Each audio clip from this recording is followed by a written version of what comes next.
Welcome back to Sports by GSMC Podcast Network. Today is Tuesday, October 15th, and it has been a wild day in the NFL. If you are just tuning in, we just went over the two massive blockbuster trades that took place earlier on today, with the Jets acquiring Davante Adams from the Raiders and the Buffalo Bills grabbing wide receiver Amari Cooper from the Browns. In this segment, we continue our breakdown of the crazy news out of the NFL, this time in the realm of quarterbacks.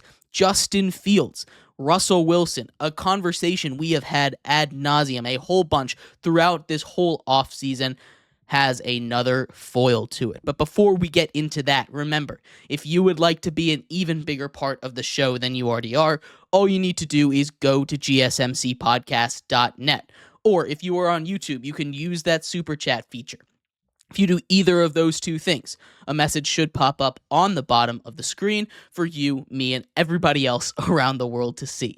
If you do have a burning question about sports, anything at all that you would like to ask, go ahead and throw that in the comments, throw it in the chat. I will get to it as soon as I possibly can. I appreciate everybody so much for sticking around, talking some sports with me here on a beautiful Tuesday, October 15th. But like I was saying, we are going to get into Justin Fields and the Steelers, a quarterback change in Pittsburgh, something that we have talked a lot about throughout our whole coverage of the NFL offseason. It has been one of those big subjects that we have talked a lot about. Justin Fields versus Russell Wilson. And it seems like at the end of the preseason, we had an answer. I talked a lot about it when we were breaking this original question down. It was the last quarterback decision to be made. Who's going to start in Pittsburgh? I know my thoughts were Justin Fields should be the starter. And through 6 weeks, Justin Fields has looked competent, hasn't looked perfect, hasn't looked awesome, hasn't looked elite, but he's looked solid. He's done his job. He's won more games than he's lost. He's looked 4-2, and in a couple of those games, he's looked really good in. Justin Fields comes in and plays good football for the Steelers. Now, he wasn't named the starter out of preseason. The starter that was named was Russell Wilson. Russell Wilson hurt after the preseason, in the preseason, doesn't start. Now he is fully healthy. Now there is another quarterback competition. And I don't want to go against Mike Tomlin. Mike Tomlin has been a coach for 17 years in the NFL, and for 17 years in the NFL, he hasn't had a losing record yet. He has done this, yes, a lot with Big Ben, but he's also done this with the likes of Duck Hodges, with the likes of Mason Rudolph, with the likes of Kenny Pickett, with the likes of Mason Rudolph again, right? These are not world beaters at quarterbacks. These are not guys that you say, yes, that's an easy quarterback decision to make. You made the right one.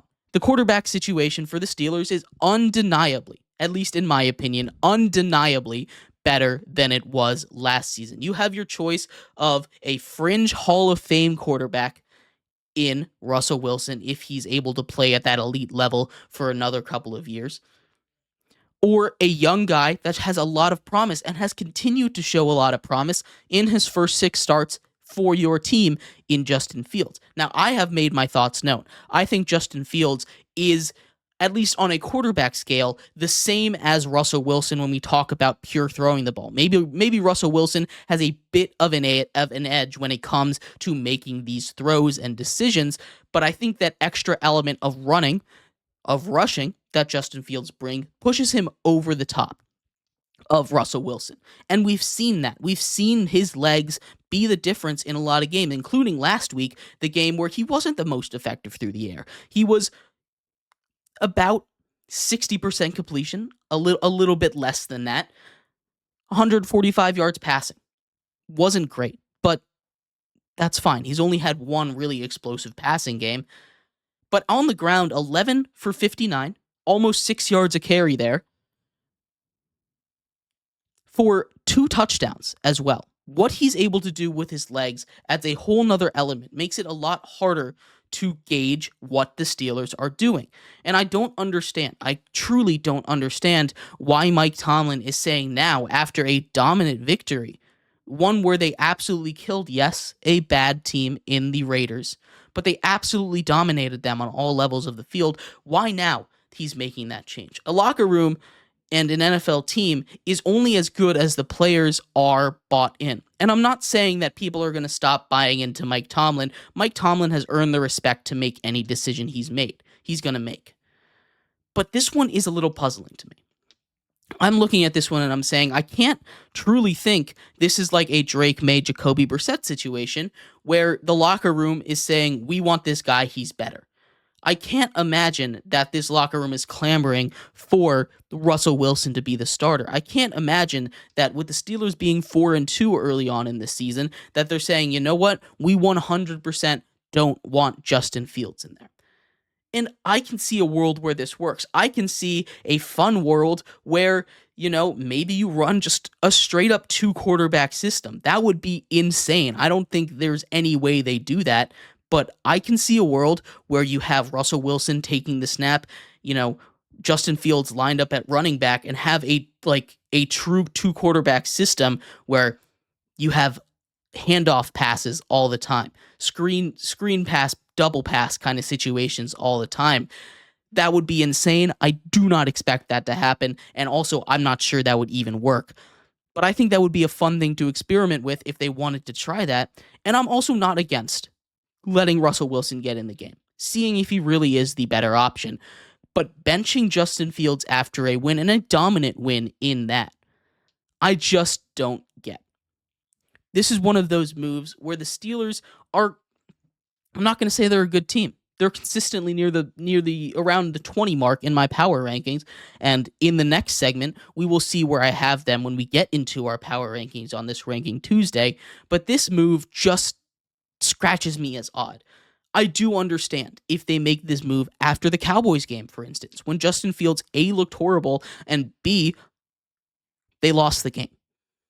But in a game where Justin Fields was probably the biggest difference maker, the one that opened up the run game for Najee Harris to have a huge game, he scored 2 touchdowns with his legs and was one of the biggest reasons why you won the game. And you won. Why make the move now? That's my only question. I know Russell Wilson is healthy, and it's fine to have a competition, but you're going to risk splitting the locker room. And you can't do that in the NFL and continue to win football games. That locker room needs to be together. They need to be on the same page, especially on a Steelers team that offensively just isn't as talented as everyone else. Defensively, they can compete, but offensively, they're just not as talented as everyone else, and they can't be split. They really can't. That's just not how it's going to work. But I'm not in a position to question Mike Tomlin. We'll see what happens. That is a huge story, potentially a QB change in Pittsburgh. Mike Tomlin says there's a chance Russell Wilson starts. I'd hope he doesn't. I think that's the wrong move for Pittsburgh, but I also think it might be worth a shot. But let me know what you think. I would love to hear your thoughts on everything that's going on in Pittsburgh, a wild situation with quarterbacks. When we come back after this short break, we are going to get into our rankings. It is Ranking Tuesday, of course, so we're going to start off with our NFL Power Rankings. Ranks 32 to 17 coming up next, so stick around for that. We'll be right back here on Sports by GSMC Podcast Network.